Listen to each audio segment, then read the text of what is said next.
வணக்கம்.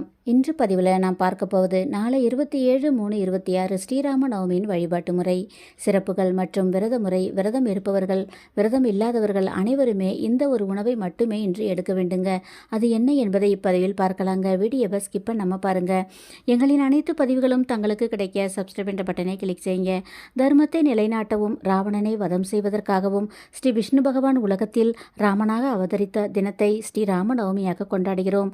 ஸ்ரீ கிருஷ்ணரும் ஸ்ரீராமரும் ஒருவரே என்றாலும் ஸ்ரீ கிருஷ்ணருக்கும் ராமனுக்கும் வித்தியாசம் பல உண்டுங்க. ராமன் பிறந்தது நவமியில் சூரியகுலத்தில், கிருஷ்ணர் பிறந்தது அஷ்டமியில் சந்திரகுலத்தில்.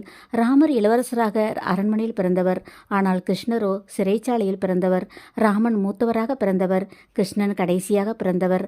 ராமர் ஏகபத்தினி விரதர், கிருஷ்ணர் கோபியர்கள் புடைசூழ இருப்பவர். ராமர் தனது இளமை காலத்தில் காட்டுக்கு சென்றார், கிருஷ்ணர் அரண்மனையில் வாழ்ந்தார். ராமனுக்கு எளிமையாக நீர்மோர் பானகம் வைத்து அவர் பிறந்த நாளை கொண்டாடுகிறோம். ஆனால் கிருஷ்ணருக்கோ அவர் பிறந்த நாளில் சீடை, முறுக்கு, லட்டு, தேன்குழல், இனிப்பு வகைகள் என பல வகை பதார்த்தங்கள் வைத்து கொண்டாடுகிறோம். ராமனின் அவதார தினத்தை ராமநவமி எனவும், கிருஷ்ணரின் அவதார தினத்தை கோகுலாஷ்டமி எனவும் கொண்டாடுகிறோம். அவர்களின் அவதார நோக்கம் ஒன்றுதான்.